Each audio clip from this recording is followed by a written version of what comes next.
Hi there, welcome back. So we've been seeing a lot of coverage of the fighting between Israel and Hamas in Gaza, but we've not heard a lot from the people living through it. So HLN correspondent Yasmin Vasegan reached out to two women on different sides of the conflict. Yasmin, good afternoon to you. So what do they have to say? Hi, Lynn. Yeah, we decided to talk to a young Palestinian student and a young Israeli student whose lives are affected by this violence every single day. Up first, I Skype with Irene Al-Sanawi, a 28-year-old Palestinian who says she feels like a prisoner in the West Bank. Let's listen.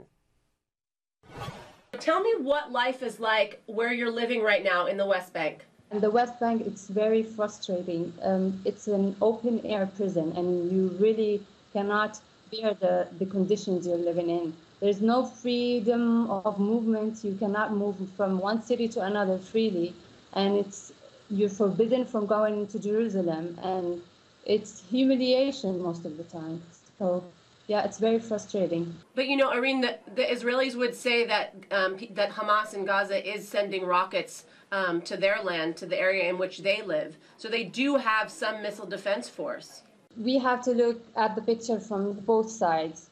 Hamas is firing rockets at Israelis in Israel, and I really listen to news, to Israeli news, and I try to understand what they are talking about.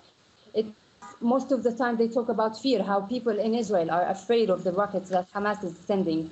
So in Israel, they are afraid about just living like this. But in Palestine, all we talk about, it's not fear. We talk about death. It's people dying all the time. How do you get your voice out, Irene? I mean, I've been talking to you on Facebook. We're Skyping now. So how is it that you get your thoughts out and your voice out when you're in a place where you feel as if you don't have freedom? We don't have freedom, not even in movement, not even in speech, but it's social media most of the time. So Facebook nowadays is a tool to inform the rest of the world, the people who are in my friend list, of the Israeli crimes, what they are doing in Gaza and in Palestine, and how we're living. So we heard Irene tell me that Facebook is her escape, but Tal Avrech, a 27-year-old living in Tel Aviv, tells me she deleted her Facebook page. She says she couldn't handle all the negative propaganda because she thinks the focus should be more on gaining peace. Let's listen to her. What is it like to have these rockets heading towards your house? Tel Aviv is pretty safe because we have the Iron Dome. Thanks a lot to the American government who helped the Israeli finance it. But my friends that live down south are experiencing rockets every day, and there's not even an alarm. I spoke to a Palestinian the other day, and she said to me that the people in Gaza feel like they don't have any defenses.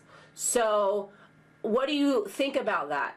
I'm not happy or anything of that kind about innocent Palestinians dying. It kills me to see those children dying. And I just want to say that I want them to have peace. I think that the Israeli army and my friends that are in the army just now are fighting for the Gaza people to be free also from this terrorist organization. So how do you use social media in Israel? After seeing what's going on in the world media and with all the protests, it's just hard for me.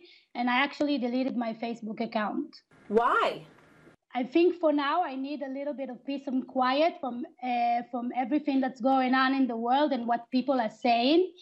I think that people, instead of talking about peace and keeping it about negotiation and trying to reach an agreement, they are trying to find the blame, people to blame. And they are only creating hate against Israelis and Jewish people around the world, which should not be connected anyway.